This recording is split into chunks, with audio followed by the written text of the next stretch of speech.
भगवती चरण वर्मा द्वारा लिखित एक वसीयत कहानी है जो कि वर्तमान समाज व्यवस्था के बीच हमारी लोलुपता, हमारे लालच को लेकर के लिखी गई है कि कैसे हम मुफ्त में सब कुछ पा जाना चाहते हैं लेकिन करना कुछ भी नहीं चाहते।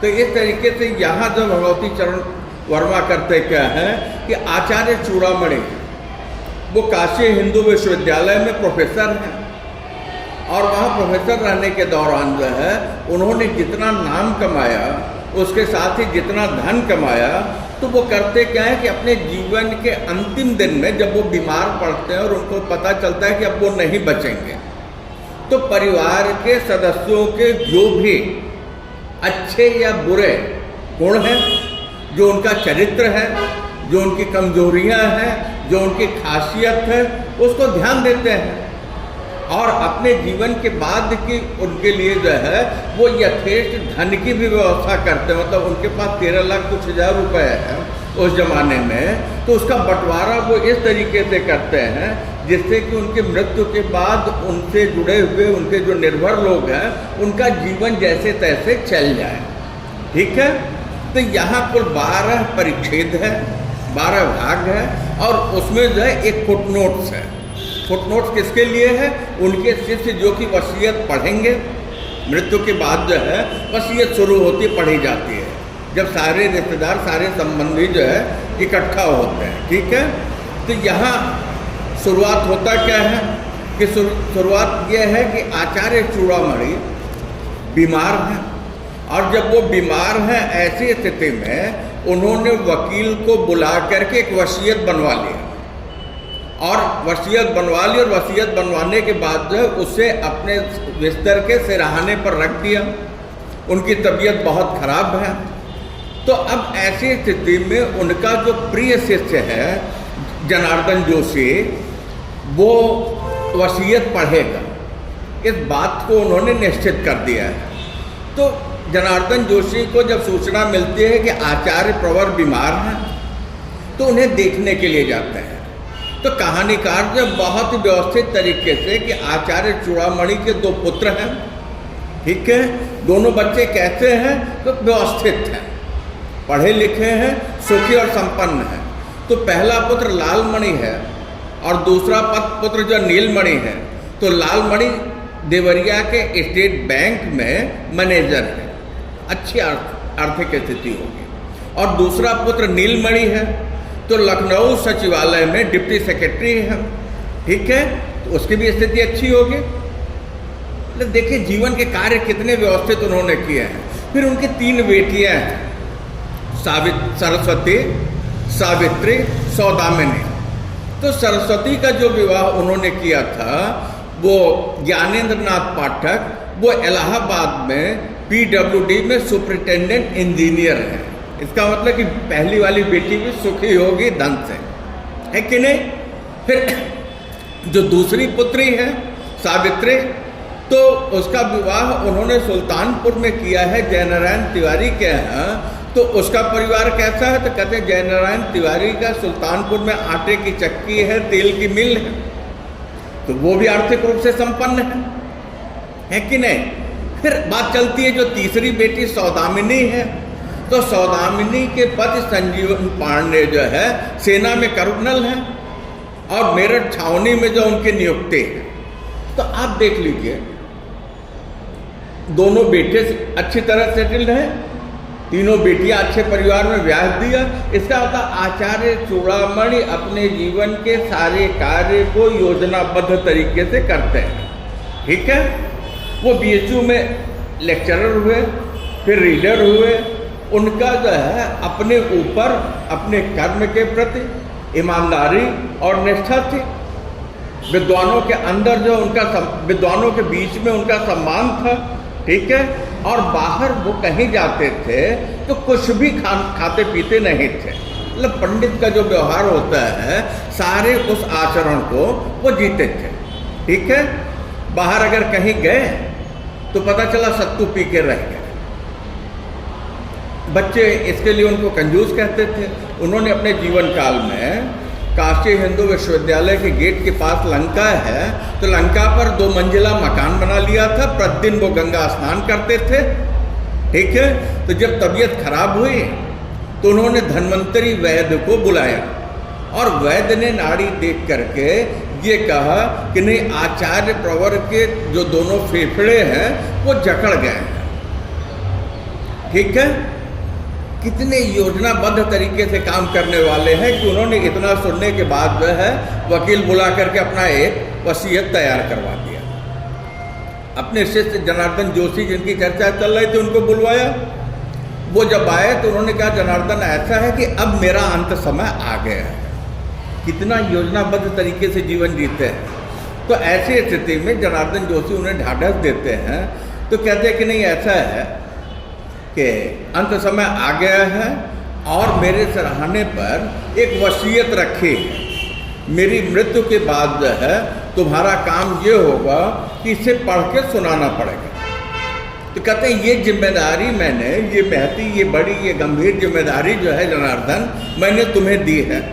और इसके बाद जो वसीयत का पुलिंदा था वो दे देते हैं। और किसको दे देते हैं? अपने शिष्य को, कि उनकी मृत्यु के बाद उनकी वसीयत जो है पढ़ी जाए। अब जनार्दन जोशी को खबर मिलती है कि आचार्य चूड़ामणि नहीं रहे, तो वो आते हैं।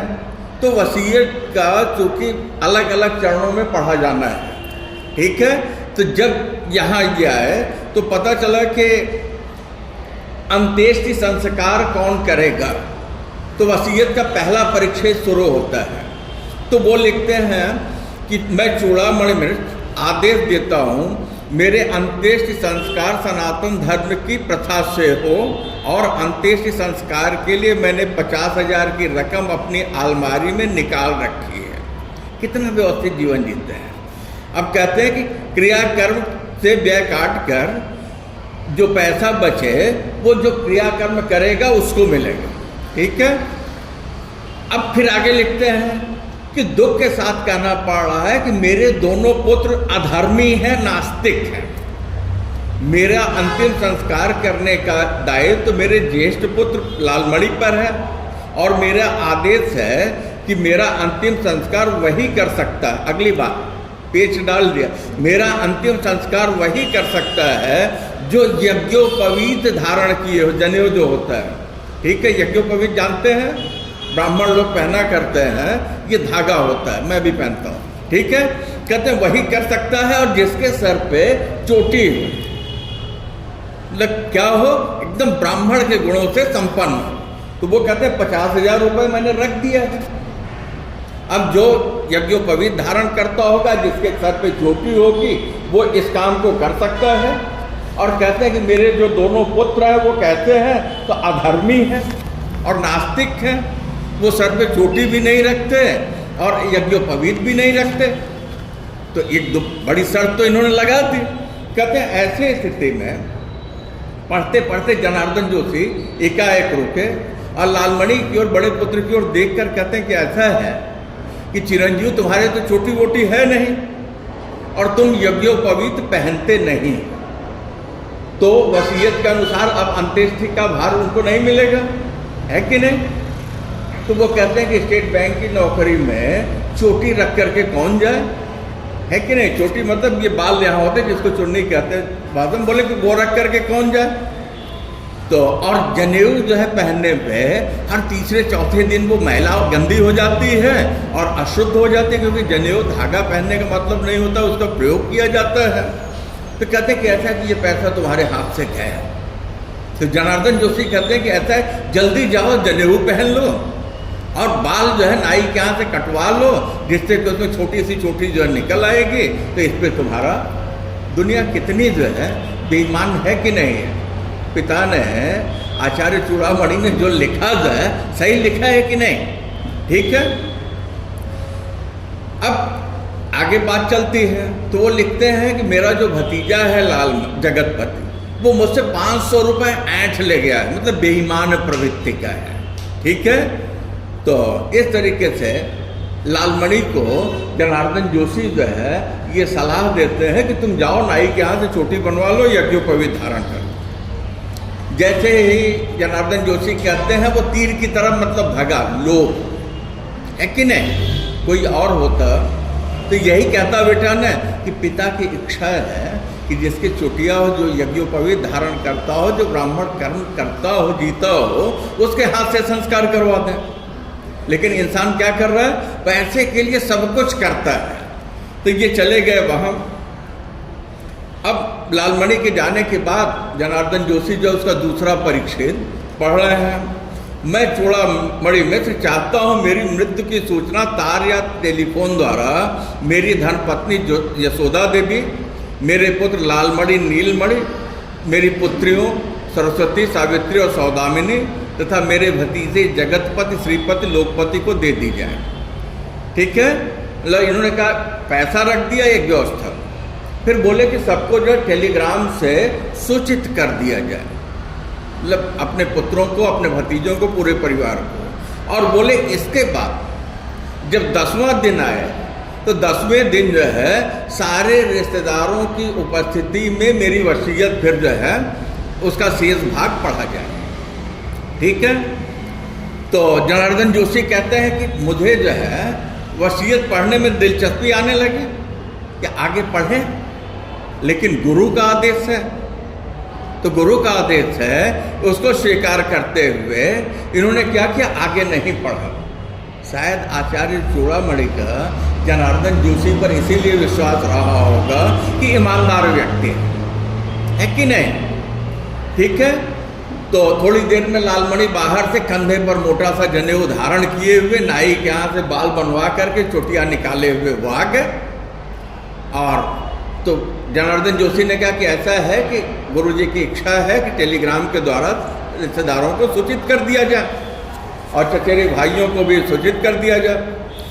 तो जनार्दन जोशी कहते हैं, लेखक लिखता है कि जब आचार्य चूड़ामणि की शव यात्रा निकली तो देख करके दंग काशी के जितने भी बड़े विद्वान थे, जितने भी बड़े पंडित थे, जितने भी बड़े धर्माध्यक्ष थे, सारे लोग जो है इकट्ठा हुए और उसमें सबसे आगे अपनी चुटिया बनाए हुए, कंधे पर मोटो जनेऊ लिए हुए उनका बड़ा बेटा लालमणि जो आगे आगे चल रहा।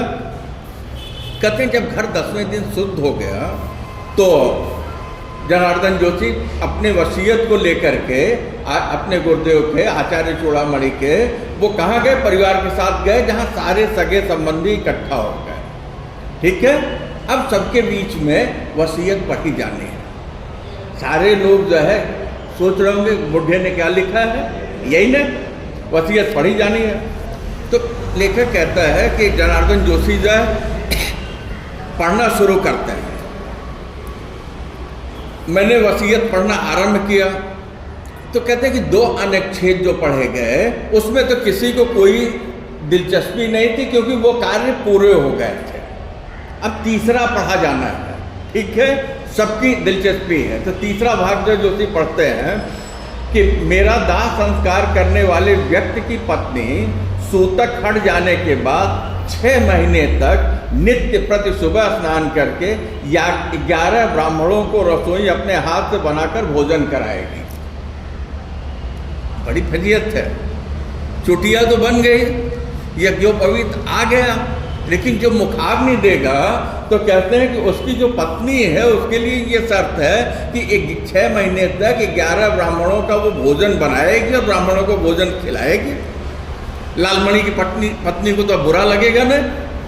हम करना बेटा कुछ भी नहीं चाहते, हम पाना सब कुछ चाहते हैं। इसी प्रवृत्ति को लेखक ने हमारे सामने उजागर किया। समाज का सबसे विभत्स चेहरा है कि पिता की मृत्यु हुई है, कोई करने को संस्कार तैयार नहीं है। तो जैसे ही ये बात सुने तो लालमणि की पत्नी जो है निर्जा देखे कैसे गुस्से में तमतमा कर कहती है, जाड़े में सुबह सुबह स्नान करके 11 ब्राह्मणों को रसोई बनावे मेरी भला, बूढ़े की सनक पर मैं अपनी जान नहीं दे सकती। गलत बात है कि नहीं है?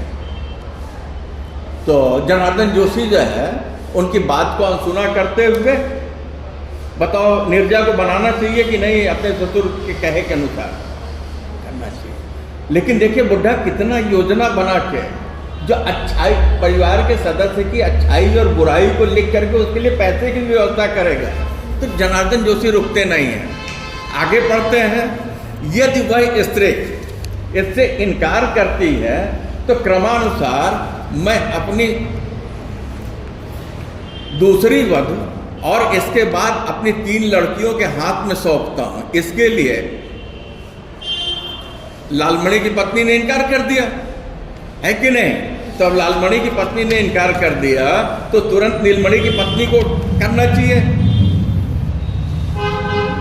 वो भी इनकार थी तो कहते हैं कि बेटियां कर दे, वो भी वो। तो अगली लाइन जब आती है, स्त्री के लिए 25,000 की रकम निश्चित करता, तो मलाई आ गई ना। तो जैसे ही देखिएगा कैसे इंसान गिरगिट की तरह रंग बदलता है। एकाएक मधुरिमा मित्र भारी मोटी आवाज सुनाई दी, पिताजी का आदेश वेद वाक्य है, मेरे लिए जीजी नहीं करती तो न करे, मैं उनकी इच्छा पूरी करूंगी। मतलब नीलमणि की पत्नी तुरंत बोल दी, क्योंकि लालमणि की पत्नी ने क्या कहा था? सनकी कहा था कि बुढ़ा सनकी जो है तो मेरी बलात है, ठीक है। निर्जा एकाएक तड़प उठी, बड़ी इच्छा की पूर्ति करने वाली होती हो, जिंदगी में कभी रसोई बनाई? अब बनाओगे, लखनऊ में बैरों से खाना बनवाकर खाती हो। अक्सर अपने घर में रसोई खुद ही बना लिया करती हो, यहाँ 6-7 आदमियों की रसोई बनाती हो, वह 11 आदमियों की रसोई बना लिया करूँगी। कुल 6 महीने की तो बात है। और निर्जा ने मुझसे पूछा, यह तो नहीं लिखा है गर्म पानी से स्नान न किया जाए? कितना स्वार्थी इंसान है कि नहीं है? अभी तक बुढ़ा है, सनकी है, मेरी बला से। जैसे ही पैसा मिला, 25,000 आया, तो क्या बोले? तुरंत देख लीजिए कि उनकी देवरानी और जेठानी में शब्द युद्ध शुरू हो गया, है कि नहीं? और कहते कि तुम तो होटल से मंगा के खाती हो, तुम तो खुद ही नहीं बनाती हो। आपस में देख लीजिए पैसे के लिए कैसे इंसान झगड़ने लगता है, ठीक है। तो फिर वो इनसे पूछते कि ये बताइए कि ये शर्त तो नहीं लिखी है कि भाई गर्म पानी से नहीं नहाया जा सकता। तो जनार्दन जोशी कहते हैं कि यह शर्त लगाना वो भूल गए। तो निर्जा ताली बजाते हुए कहती, ठीक है, मुझे स्वीकार है, ठीक है। अब नीलमणि की पत्नी जो है मधुरिमा कुछ अपनी जेठानी को बोलना चाह रही थी, तो लेकिन उनके पति ने, नीलमणि ने रोक दिया। बात आगे न बढ़े, वसीयत पढ़ना आरंभ किया। मतलब एक काम निश्चित हो गया, 25,000 रुपये गए किसके लिए? ब्राह्मणों को भोजन कराने के लिए, वो निर्जा कराएगी। मैं चूड़ामणि मित्र, ये बड़ा मज़ेदार है, क्योंकि देखिए पति पत्नी का संबंध 7 जन्मों का बंधन माना जाता है कि नहीं? और ऐसा कहा जाता है कि हमारे यहाँ जो है हम तो देवता तुल्य मानते हैं। तो लिखते, मैं चूड़ामणि मित्र अपनी पत्नी यशोदा देवी से जीवन भर परेशान रहा। क्यों परेशान रहा? अत्यंत आलसी, चटोरी, लापरवाह स्त्री है। मैं तो दाल भात और सत्तू खाकर जीवन बिता दिया, लेकिन यह हरामजादी मुझसे छिपाकर प्रायः नित्य रबड़ी मलाई और मिठाई खाती है। बड़ा कड़क लिख दिया ना, जिसकी जैसी प्रवृत्ति है। आचार्य चूड़ामणि ने वही लिखा है, उसमें कुछ भी बदला नहीं है बेटा। और वैसे लिखते हुए उस आदमी की ज़रूरत के अनुसार अपनी वसीयत में व्यवस्था की है। लेकिन यहाँ जो लिखते समय इतनी बुद्धिमानी से लिखा है कि उस व्यक्ति का चेहरा जो सारे परिवार के सामने आ जा रहा है कि नहीं? तो उनकी पत्नी कैसी है? तो आलसी है, चटोरी है, लापरवाह है, और बाहर से वो रबड़ी मलाई मंगा के जो खाती है।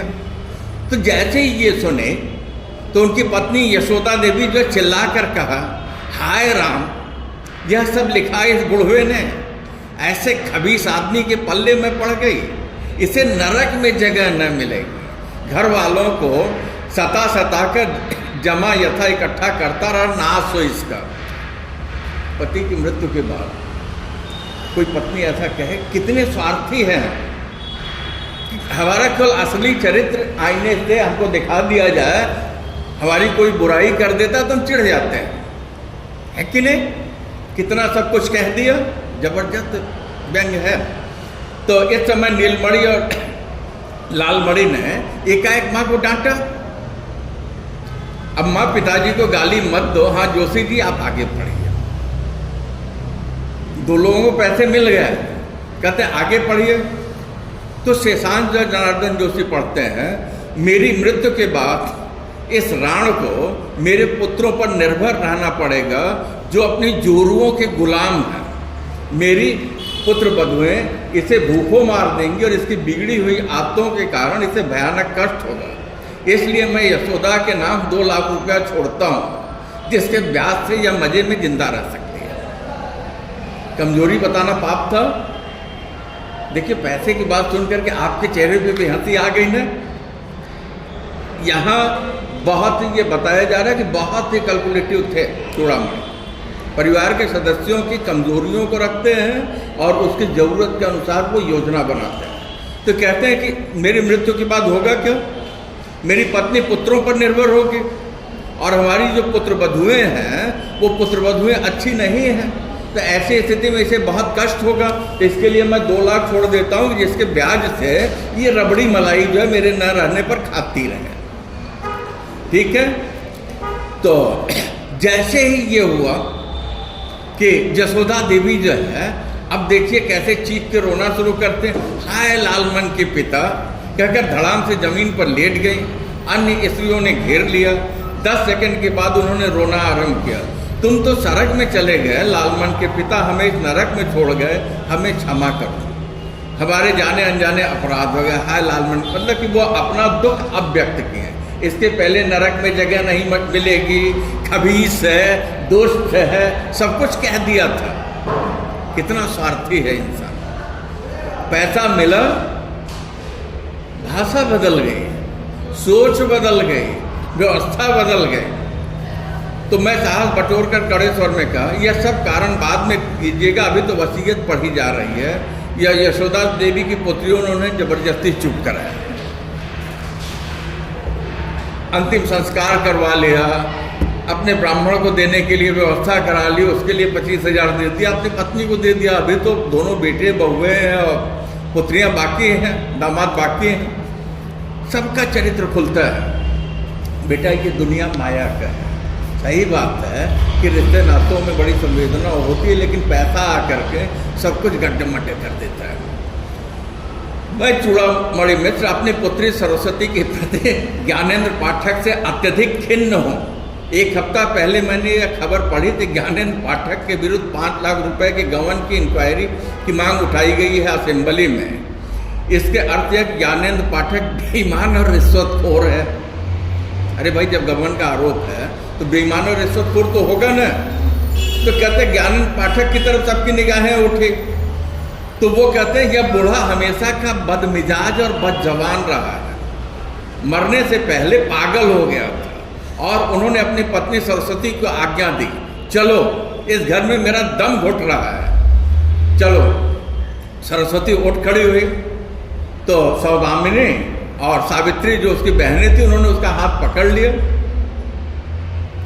बूढ़े ने अगर गबन का आरोप है, बेईमान कहा और घूसखोर कहा तो गलत तो नहीं कहा।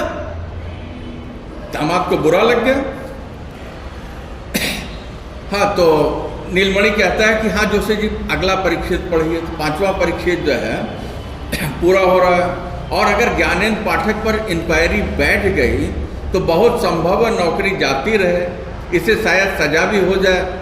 इस सबसे इसके पाप की कमाई भी नष्ट हो सकती है, इसलिए मैं सरस्वती के लिए 1 लाख रुपए छोड़ता हूँ। कितनी अच्छी व्यवस्था है कि नहीं है। दुनिया सच नहीं सुनना चाहती है, दुनिया क्या चाहती है, पैसे चाहती है। कमरे में सन्नाटा छा गया।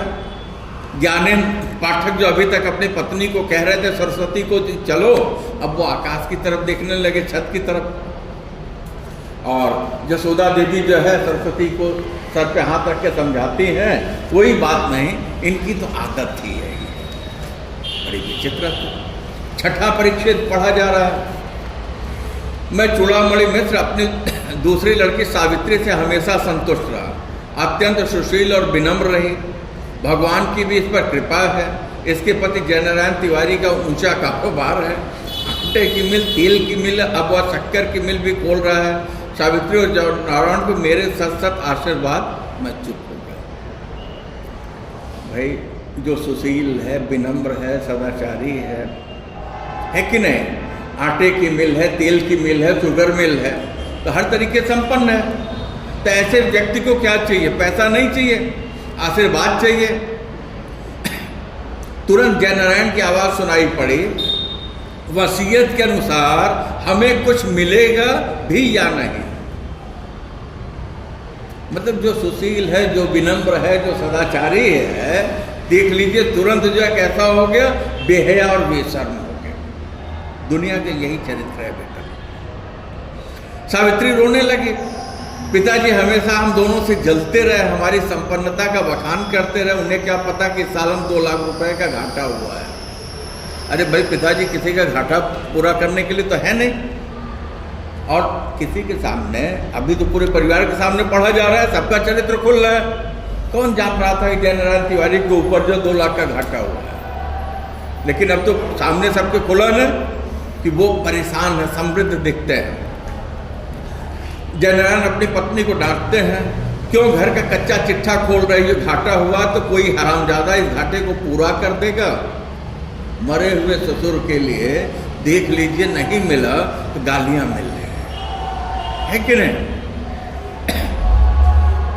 जीवनी पांडे ने कड़े स्वर में कहा, उनके पत्नी को 1 लाख रुपए दिया है, तिवारी जी गाली वाली देना हो तो अपने मजदूरों माताओं तो दोगे, यहाँ तो मुंह तोड़ दिया जाएगा।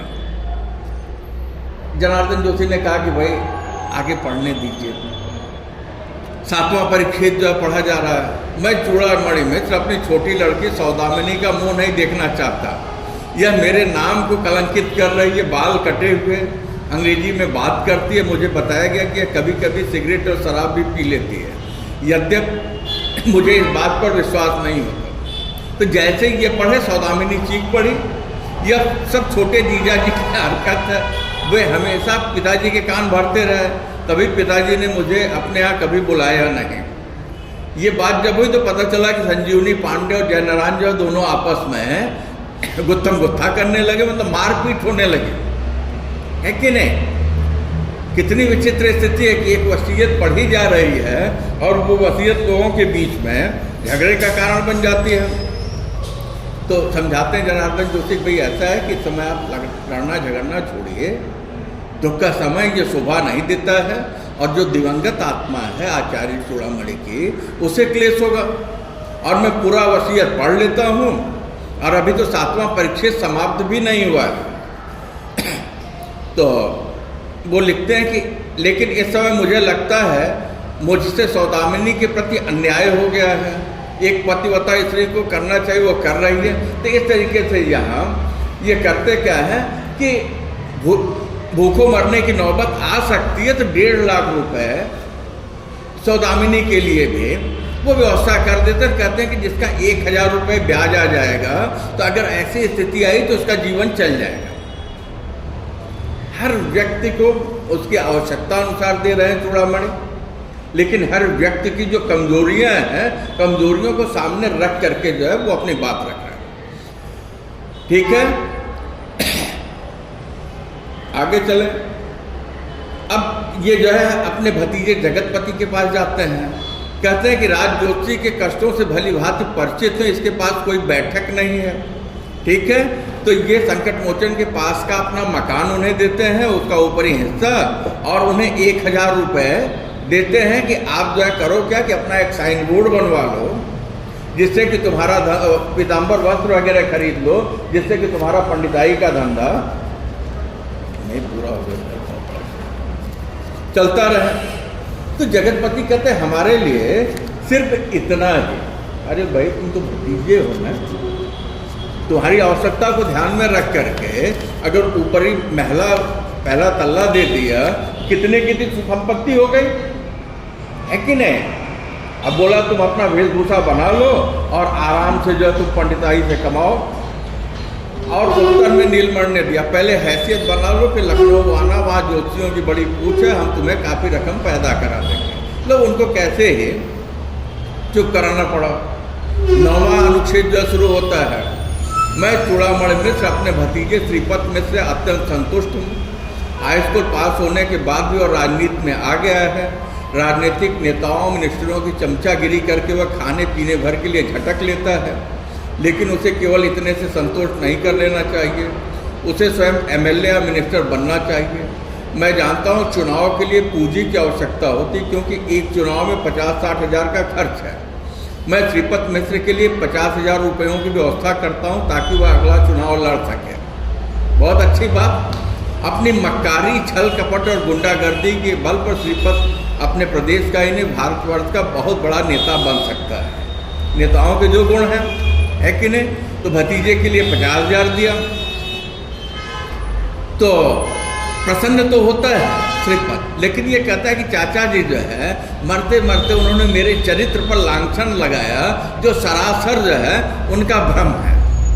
मतलब मैं ऐसा नहीं हूँ। ठीक है, नेतागिरी करता है वो पसंद है, चाचा जी ने पैसा दिया वो पसंद है, लेकिन जो उनके संदर्भ में उन्होंने थोड़ी सी कच्ची पक्की बातें कही वो उन्हें अच्छा नहीं लगा। फिर अपने भतीजे लोकपति के पास आते हैं तो वो कहते हैं कि लोकपति जो है श्रेष्ठ विनम्र, अध्यवसायी और पंडित है। अपने परिश्रम और योग्यता के बल पर संस्कृत महाविद्यालय का प्राचार्य बन सकता है। मैं उसे अपनी समस्त पुस्तकालय की पुस्तकें दे रहा हूँ। एक अच्छा सा पुस्तकालय स्थापित कर ले, इसी मकान में आकर रहे और यशोदा की देखभाल करे। यशोदा की मृत्यु के बाद नीचे का खंड लोकपति का होगा। अगर यशोदा लोकपति के साथ न रहना चाहें, वो अपने पुत्र पुत्रियों के साथ या दूसरी जगह रह सकती हैं। ऐसी स्थिति में यशोदा के जीवन काल में ही मकान का निचला खंड लोकपति के स्वामित्व में हो जाएगा और पुस्तकें बाइंड करवाने और रैक खरीदने के लिए 2,000 की व्यवस्था करता हूँ। क्या किया? पत्नी को 2 लाख रुपए दिया था। एक भतीजे को कह दिया कि भाई तुम उनके साथ रहो, उनकी सेवा करो, देख रेख करो, मकान का जो निचला खंड है वो तुम्हारा है। अब अगर यशोदा देवी अपने बेटों के पास जाती हैं, बेटियों के पास जाती हैं या कहीं और रहती हैं, तो तब भी तुम्हारा ये मकान है। ठीक है, मतलब किसी भी तरह का बंधन नहीं है। यशोदा देवी पे निर्भर करता है कि वो वहाँ रहें या न रहें। तो जैसे ही रैक खरीदने की बात हुई, इसमें 1,000-2,000 और जो लगे मुझसे ले लेना। लालमणि जो खुश होकर के कि भाई बात रुके न, परिच्छेद आगे पढ़ा जाए। मैं चूड़ामणि मिश्र अपने सेवक बुधई से बहुत संतुष्ट हूँ, जो गत 20 वर्षों से मेरे अंत समय तक बड़ी लगन, बड़ी भक्ति से मेरी सेवा करता रहा। यह मेरे भोजन की व्यवस्था करता था, वस्त्र पहनाता था और जो तनख्वाह मैं देता था पूरी की पूरी अपने घर भेज देता था। तो इस तरीके से बुधई के संदर्भ में उन्होंने कहा कि ऐसा है कि भंडार घर में जितना भी सामान है वो सारा का सारा सामान किसको दे दिया जाए? बुधई को दे दिया जाए। सबको इतना बांटा तो बुधई को अगर स्टोर रूम में जो सामान है दे दिया गया तो कोई गलत तो है नहीं। इंसान कितना स्वार्थी है, जितना मिल जाए उतना कम है, हम देना नहीं चाहते। तो यशोदा देवी ने तुरंत कड़क कर पूछा कितना सामान है भंडार में? तो बुधई ने हाथ जोड़कर कहा 1 बोरा चावल, 1 बोरा गेहूँ, 5 किलो चीनी, 1 मन गुड़, 1 टीन घी, 2 कनस्तर सत्तू, दालें थोड़ी थोड़ी।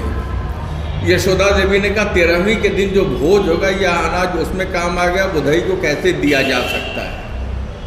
चूड़ामणि के वसीयत के अनुसार सबको सब कुछ दिया जा सकता है, लेकिन भंडार का सामान नौकर को नहीं दिया जा सकता। स्वार्थ है कि नहीं है? अरे जो उसने कहा था कि चटोरी है, दुष्ट है, वगैरह वगैरह, तो सही में यशोदा देवी वैसी है।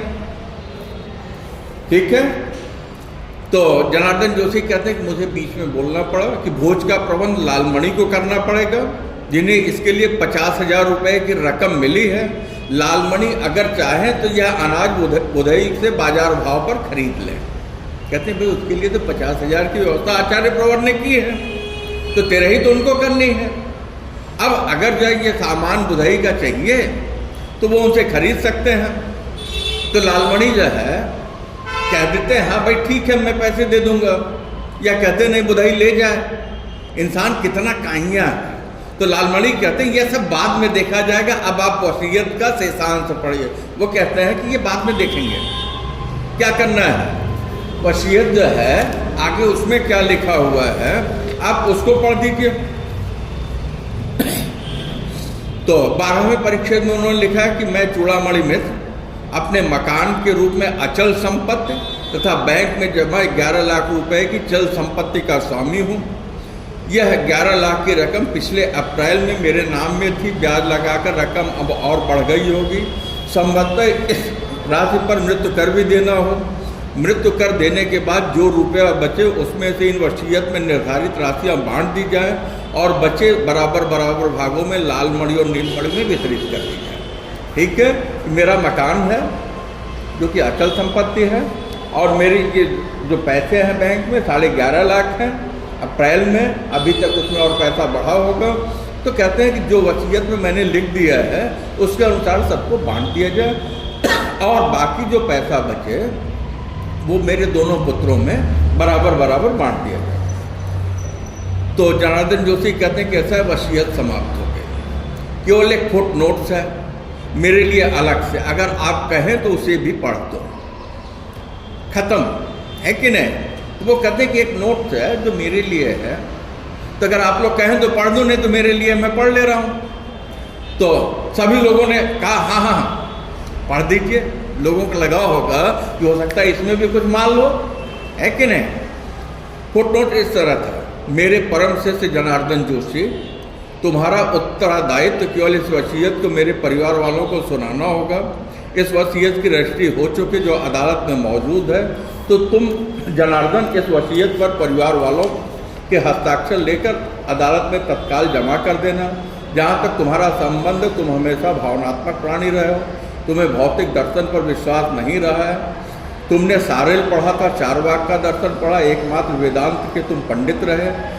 मुझे तुम में कई ईर्ष्या होने लगती है, कितना संतोष है तुम्हें, तुम्हारे मन में कितनी शांति है। मैं निसंकोच कहता हूँ कि तुम मेरे सबसे निकटस्थ हो। मैं तुम्हें अंतिम उपहार के रूप में अपना परम प्रिय तोता गंगाराम भेंट करता हूँ, जिसे मैंने अपने प्राणों की तरह पाला। जब तुम अदालत में इस वसीयत को जमा करके लौटना तब बुधई से गंगाराम को ले लेना। जनार्दन जोशी की विशेषताएं जो वो बाद में लिखते हैं, है कि नहीं। कहते हैं कि ऐसा है कि तुमने चारवाक दर्शन नहीं पढ़ा। चारवाक दर्शन क्या है? ऋणम कृत्वा घृतम पीबेत, आज की जो पीढ़ी करती है। कहते हैं कि तुमने सारेल को नहीं पढ़ा, भौतिकवाद का सिद्धांत कि हमें जो है ज़्यादा से ज़्यादा वस्तुओं का उपयोग करना चाहिए, उपभोग करना चाहिए। कहते हैं तुम सीधे सीधे वेदांत के पंडित रहे, तुम्हारे संतोष से कभी कभी मुझे ईर्ष्या होने लगती है। ठीक है, तो कहते हैं ऐसी स्थिति में तुम्हारा काम है कि इसे अदालत में जमा कर देना सबका हस्ताक्षर लेकर के, और जब वहाँ से लौटना तो मेरा परम प्रिय तोता है गंगाराम, उसे तुम जो है लेना बुधई से, अपने घर चल जाना। ठीक है, वसीयत पूरी हो रही है। देखते हैं घड़ी के 10 बज गए हैं, अदालत खुल गई होगी, तो वहाँ वो गए, जमा किया, जमा करके लौट आए 12 बजे और बुधई से फिर पिंजरा ले लिया और पिंजरा ले करके अपने घर की तरफ चले, लंका से 80 घाट की तरफ। लंका से 80 घाट अधिक दूर नहीं, जहाँ मेरा मकान है, पिंजरा हाथ में लेकर पैदल चल पड़ा।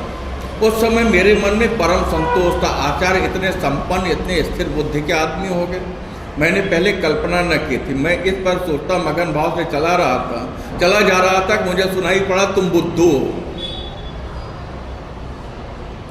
जनार्दन जोशी विचार कर रहे हैं कि आचार्य जो है इतने स्थिर प्रज्ञ थे, इतना उनके अंदर संतोष था, है कि नहीं, इतना व्यवस्थित जीवन जीने वाले थे। तो सारा काम आचार्य का तो कर दिया जनार्दन जोशी ने, लेकिन जो तोता दिया है गंगाराम, तो इन्हें गंगाराम कहता तुम बुद्धू। बुद्धिमान कौन है? बुद्धिमान वो है जिन्हें के वसीयत से पैसे मिले। तुमने क्या किया? तुमने किया ये कि आचार्य का काम ले जाके पूरा कर दिया। तो इनको लगता है कि ये आवाज़ बिल्कुल साफ है, और ये आवाज़ कहाँ से आ रही है? पिंजरे से आ रही है। तो सोचते हैं, इनके विचारों ने पलटा गया कि आचार्य ने लाखों रुपए बांट दिए, किनमें? जिनसे बेहद नाराज, बेटा 5 मिनट में खत्म हो जाएगा, जिनसे बहुत नाराज थे, ठीक है, और मेरे लिए 1 पैसे की व्यवस्था नहीं की। गजब की दुनिया है कि नहीं? कहते मेरे लिए 1 पैसे की व्यवस्था नहीं की, जो झलाट सी होने लगे। और तब तक फिर जब पिंजरे में से सुनाई पड़ा, तुम बुद्धू हो, मैं पंडित हूँ। पंडित कौन होगा? पंडित वो होगा जिसने पांडित्य को पा लिया, जिसने जीवन को जान लिया है। तो गंगाराम कहता मैं पंडित हूँ, तुम बुद्धू हो। तो कहते हैं मैं पंडित हूँ, जो शब्द सुनाई पड़ा, तो एक तरीके से अब जनार्दन जोशी का अपना अहंकार, तो उन्हें लगा कि जैसे आचार्य स्वयं बोल रहे हैं, एक मूल्यवान उपहार मुझे दे गए हैं। तो 80 घाट सामने दिख रहा था, तब तक फिर सुनाई पड़ा कि तुम बुद्धू हो, ठीक है, और आसपास के लोग जो है तुम बुद्धू हो, जब पिंजरे से गंगाराम बोल रहा है तो उन्हें भी सुनाई पड़ रहा है। सबकी नज़र जो उनकी तरफ जाती है कि भाई जनार्दन जोशी को कौन बुद्धू कह रहा है उनके मोहल्ले में, है कि नहीं, जहाँ वो रहते हैं। तो जनार्दन जोशी कहते कि हमारे अंदर का जो वेदांती था वो एकाएक जागृत हुआ, और मैं घर की तरफ न जा करके गंगा जी की तरफ चल पड़ा कि अब इसको गंगा जी में फेंकूंगा। तभी पिंजरे से फिर सुनाई पड़ा क्या कि मैं पंडित हूँ। तो सामने गंगा जी लहरा रही थी, तो गंगा जी का आचमन करते हुए जनार्दन जोशी कहते आचार्य पंडित थे, इससे कोई इनकार नहीं कर सकता। तुम्हारी आत्मा को शांति मिले, और मैं अपने घर की ओर चलने को उद्यत हुआ कि गंगाराम बोल पड़ा तुम बुद्धू हो। जैसे ही ये बोला तो सिर से लेके पैर तक जनार्दन जोशी को जैसे आग लग गई हो, और मैंने बुद्धूपन को इनकार करते हुए पिंजरे का दरवाजा खोल दिया और क्या कहा कि मैं तुम्हें मुक्त करता हूँ।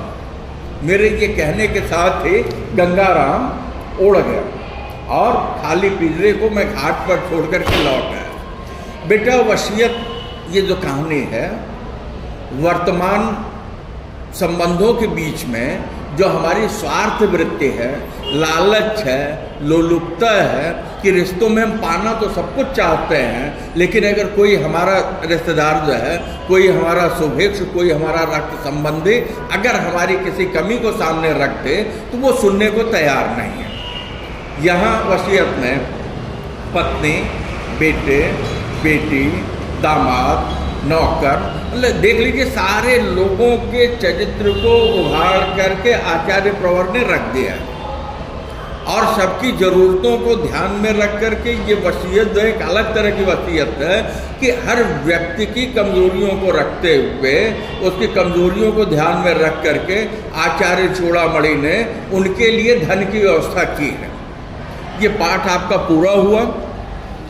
किताब लाइब्रेरी से ले लीजिए, अब तो आई कार्ड मिल गया है, कोई बहाना नहीं है, तो वहाँ से उसको ले लीजिए। ये रिकॉर्ड मैं किया हूँ, भेज दूंगा। अगला चैप्टर मैंने सुदामा की चावल भेज दिया यूट्यूब पे, उस पर सुनिए, सुन करके